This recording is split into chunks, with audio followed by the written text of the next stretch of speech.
News కి స్వాగతం. ప్రజల దాహర్తిని తీర్చడమే కాకుండా వరద నీటిని వడిసిపెట్టేందుకు ఎంతో ముందు చూపుతూ కాకతీయ కాలంలో నిర్మించిన చెరువులను కొందరు కేటుగాళ్లు ఆక్రమించి అడ్డదిడ్డంగా అమ్మేశారు. వర్షం నీరు ఎటూ పోలేక ఇళ్లవైపు రావడంతో వేలాది మంది నిరాశ్రయులవుతున్నారు. కాంగ్రెస్ ప్రభుత్వం అధికారంలోకి వచ్చిన తరువాత హైదరాబాద్లో చెరువులు పునరుద్ధరణ కోసం ఆక్రమణలపై ఉక్కుపాదం మోపుతున్నారు. హైడ్రా ఏర్పాటు చేసి అక్రమ నిర్మాణాలను నిస్వార్థంగా కూల్చివేస్తున్నారు. డీజీ స్థాయి అధికారి ఏవి రంగనాథ్ నేతృత్వంలో హైడ్రా దూకుడు పెంచింది. చెరువులను కాపాడడమే కాక భవిష్యత్తులో ఆక్రమణకు గురి కాకుండా ఉండాలంటే ప్రత్యేక చట్టాన్ని రూపొందించాలని ప్రజలు డిమాండ్ చేస్తున్నారు. బఫర్ జోన్, FTL వంటి సాంకేతిక అంశాలపై journalist TV CEO Mareddy Nagendra Reddy విశ్లేషణ. రాష్ట్రంలో ఏ మారుమూల పల్లె నుంచి పట్టణ ప్రాంతం వరకు ఎక్కడ చూసినా ప్రధానమైన చర్చ మాత్రం కొనసాగుతుంది. వరదలు అనేది పక్కకు పెట్టేస్తే ఇతరత్ర ప్రభుత్వ అభివృద్ధి పథకాల లేదా సంక్షేమ పథకాలు లేదు ప్రభుత్వ వైఫల్యాలు వీటన్నిటి విషయాన్ని అసలు పట్టించుకోకుండా కేవలం గ్రామ స్థాయి నుంచి జిల్లా కేంద్ర స్థాయి వరకు ఎక్కడ చూసినా ఏ నలుగురు కలిసి చర్చించినా హైడ్రా పనితీరు మీదనే ప్రధానమైన చర్చ కొనసాగుతుంది. కాకతీయ కాలం నాటి చెరువులు, ఆనాటి నాలాలు మొత్తం కబ్జాకు గురి కావడంతో ప్రస్తుతానికి రాష్ట్రంలో వరదల ముప్పు కూడా వచ్చిందనేది ఒక ప్రధానమైన చర్చ. దానికి ముందుగానే హైదరాబాద్లో రాష్ట్ర ముఖ్యమంత్రి రేవంత్ రెడ్డి నేతృత్వంలో హైడ్రాకు రూపకల్పన చేశారు. ఈ హైడ్రా వలన ఏదైతే ప్రభుత్వ చెరువులు ఉన్నాయో FTLలో కానీ బఫర్ జోన్లో కానీ నిర్మాణాలు చేసి ఆ నిర్మాణాలని నిర్బద్ధంగా కూల్చివేయాలనేది ప్రధానమైన ఉద్దేశంతో హైడ్రాకు రూపకల్పన చేశారు. వాస్తవంగా గత 2 నెలల నుంచి జరుగుతున్న ఈ తంతు యథేచ్ఛగా కొనసాగుతుంది. అయితే కొంత సానుకూలత కన్నా ప్రతికూలత కూడా అదే స్థాయిలో చర్చలు కూడా కొనసాగుతున్నాయి. ఎందుకంటే దశాబ్దాల క్రితం తాము నిర్మించుకున్న ఇళ్లను ఇలా ఏకపక్షంగా కూల్చేస్తే తాము ఎటు వెళ్ళాలి, ఏమైపోవాలి, ఆర్థికంగా జరిగిన నష్టాన్ని ఎవరు పూడ్చాలనేది కూడా కొంతమంది వ్యక్తుల నుంచి వస్తున్న ప్రశ్న. ఈ నేపథ్యంలోనే అధికారుల పనితీరు సక్రమంగా లేకపోవటం వల్ల అధికారుల అవినీతి దాహానికి విలువైన చెరువుల ప్రాంతం అంతా కూడా కబ్జాలకు గురైంది. అది హైదరాబాదే కావచ్చు, ఖమ్మం కావచ్చు, వరంగల్ కావచ్చు, ఏ జిల్లాలో చూసినా ఒక 60 నుంచి 70% నాలాలు కబ్జాలు యథేచ్ఛగా కబ్జా అయ్యాయి. అంతస్తుల భవనాలు అక్కడ నిర్మించేశారు. దాని కింద అవినీతి చెద అలా పట్టిపీడించడం వల్ల చెరువుల రూపురేఖలే పూర్తిగా మారిపోయి అసలు చెరువు ఉందా లేదా అనే ఒక ప్రశ్న కూడా తలెత్తే పరిస్థితి ఎదురవుతుంది. ఎందుకంటే 40-50 సంవత్సరాలు అంటే కొన్ని దశాబ్దాల క్రితం నిర్మించిన చెరువులు రూపాంతరం చెందడం, పట్టణాభివృద్ధి చెందడం వల్ల ఆ ప్రాంతంలో అసలు చెరువు ఉందా లేదా అనేది ఒక 70-80 సంవత్సరాల వ్యక్తులు తప్ప ఈ ప్రస్తుత జనరేషన్కి అక్కడ చెరువు ఉందా, కాలువ ఉందా అనేది కూడా అవగాహన లేని పరిస్థితి. ఈ నేపథ్యంలోనే చినుకు పడితే చాలు వరద వెల్లువల ఇళ్లలోకి వచ్చేసి మొత్తం ముంచేస్తున్న నేపథ్యంలో హైడ్రాకు కాంగ్రెస్ ప్రభుత్వం ముఖ్యమంత్రి రేవంత్ రెడ్డి నేతృత్వంలో రూపకల్పన చేశారు. చాలా మంచి శాఖ.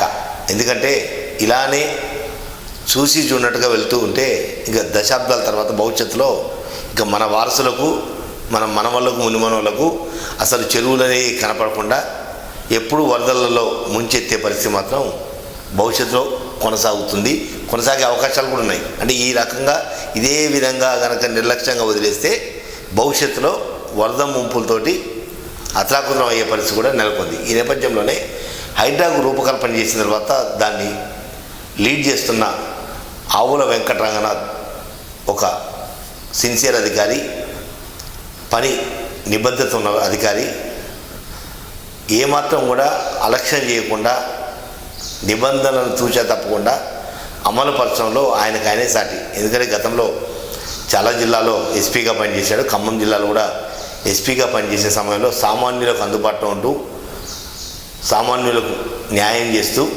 పేదల పక్షాన్ని నిలిచిన ఒక అధికారిగా మంచి పేరు తెచ్చుకున్నారు.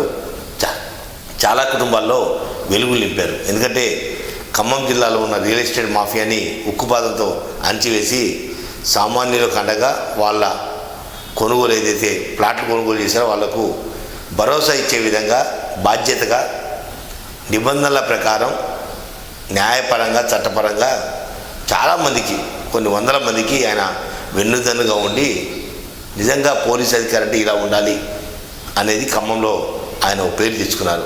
ఆ తర్వాత జరిగిన అంటే హైదరాబాద్ ట్రాఫిక్లో కానీ కొన్ని సంస్కరణలు తీసుకురావడంలో కానీ ఏ బాధ్యత చెప్పినా తన సొంతంగా అనుకుంటూనే ముందుకు వెళ్ళడంలో ఆయనకైనా సాటి. ఈ నేపథ్యంలోనే హైడ్రాకు లీడ్ చేస్తున్న ఏవి రంగనాథ్ గత 2 నెలల నుంచి జెట్ స్పీడ్ తోటి హైడ్రా కూల్చివేతల పరంపరను కొనసాగిస్తున్నారు.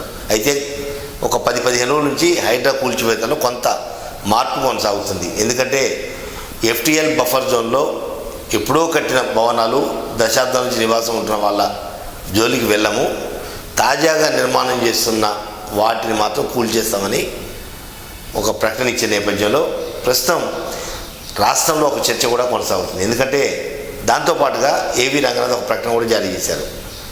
బఫర్ జోన్ FTLలో ఎలాంటి ప్లాట్లు కొనుగోలు చేయకూడదు, అందువల్ల కొనుగోలుదారులు చాలా జాగ్రత్తగా వ్యవహరించాలి. సరే, ఓకే, మీరు మంచి సలహా ఇచ్చారు, అది తూచా తప్పకుండా ప్రజలు పాటించాలి. తమకు ఏదైతే డబ్బులు పెట్టి కొనుగోలు చేస్తామో వాటికి ఒక భరోసా కల్పించే ప్రయత్నం చేస్తారు, కాదనట్లేదు. కానీ అసలు సామాన్యులకు FTL బఫర్ జోను ఎలా ఐడెంటిఫై చేస్తాము అంటే ప్రతి ఒక్కళ్ళు ఏదో ఒక ఆధారం ఉంటే తప్ప అది సాధ్యం కాదు.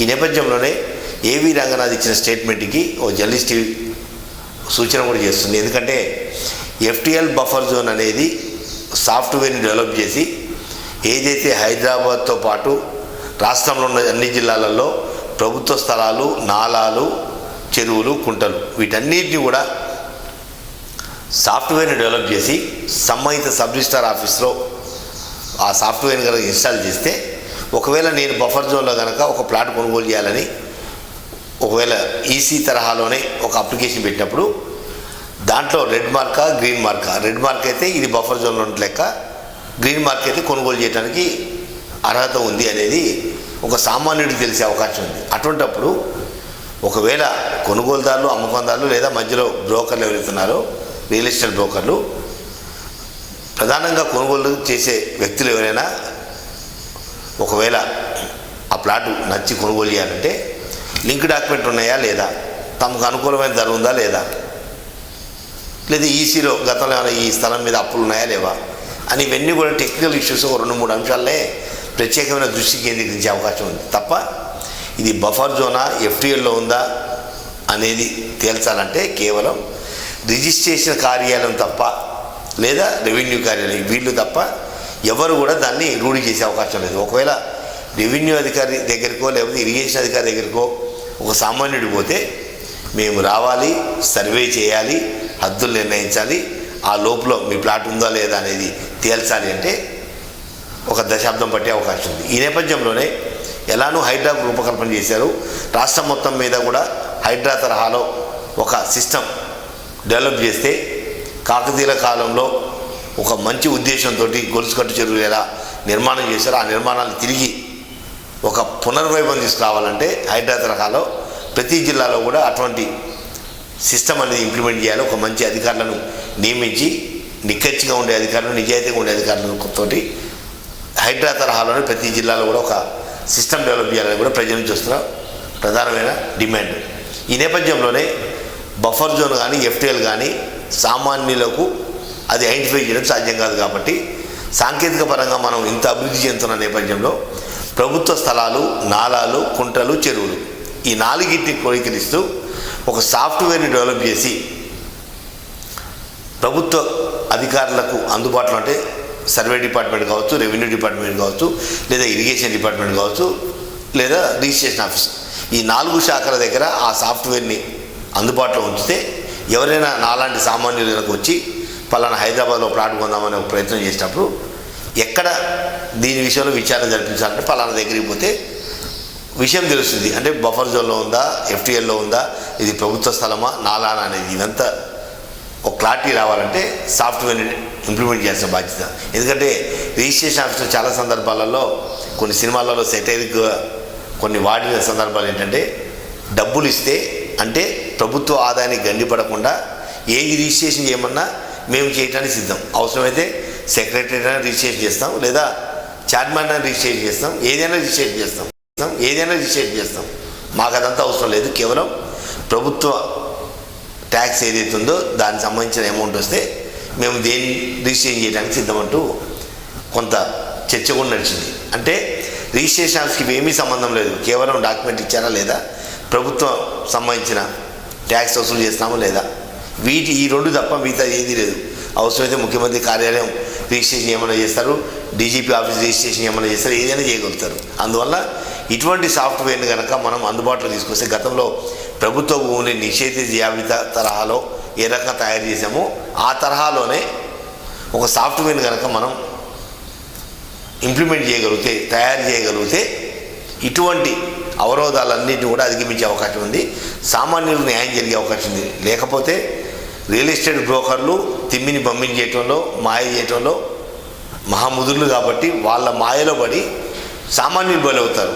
కోట్ల రూపాయల వ్యవస్థ ఉన్న వాళ్ళు ఒకటో రెండో ప్లాట్లు పోయినా పెద్ద ఇబ్బంది కాకపోవచ్చు, కానీ రూపాయి కూడా పెట్టుకొని కష్టపడి ఒక కుటుంబానికి ఆసరా ఉంటుంది. లేదా భవిష్యత్తులో తాము ముసల్తానానికి వచ్చేటప్పటికి ఒక ఇల్లు ఉండాలని ఒక ఆలోచనతోటి కొనుగోలు చేసినప్పుడు అదే ఎఫ్టీఎల్లోనో బఫర్ జోన్లో లేకపోతే నాలాలోనో లేదా ప్రభుత్వ స్థలం అయ్యి ఉంటే ఆ కుటుంబం రోడ్డున పడి ఆత్మహత్యలు చేసుకునే అవకాశం ఉంది. కాబట్టి ఇప్పటికైనా రాష్ట్ర ప్రభుత్వం కానీ, ముఖ్యమంత్రి రేవంత్ రెడ్డి కానీ, లేదా హైడ్రా సంబంధించిన లీడ్ చేస్తున్న ఏవి రంగనాథ్ కానీ ఒక ఆలోచనతోటి సాఫ్ట్వేర్ని డెవలప్ చేసి సంబంధిత శాఖలకు అనుసంధానం చేస్తేనే ఈ దందాలన్నిటి కూడా బ్రేక్ పడే అవకాశం ఉంది. లేకపోతే మహానగరంలో లేదా జిల్లా కేంద్రాలలో ఏ మూల ఎక్కడ ఏముందో కూడా సామాన్యులు తెలిసే పరిస్థితి. కాబట్టి ప్రభుత్వ స్థలాలు, నాలాలు, కుంటలు, చెరువుల్ని పూర్తిగా ఐడెంటిఫై చేసి ఒక సాఫ్ట్వేర్ని తయారు చేసి ప్రజలు అన్యాయం కాకుండా, ప్రజలు మోసపోకుండా, రియల్ బ్రోకర్ల మాయలో పడకుండా చేయాల్సిన బాధ్యత కూడా ప్రభుత్వం పోయింది. కాబట్టి ఆ దిశగా హైడ్రా తరహాలోనే మరో సాఫ్ట్వేర్ని ఇంప్లిమెంట్ చేసి సామాన్యులకు అండగా, ప్రభుత్వ ఆస్తులకు వెన్నుదన్నుగా ఉండే విధంగా వ్యవహరించాలని చెప్పి ప్రజల పక్షాన జర్నలిస్ట్ టీవీ కోరుకుంటున్నారు.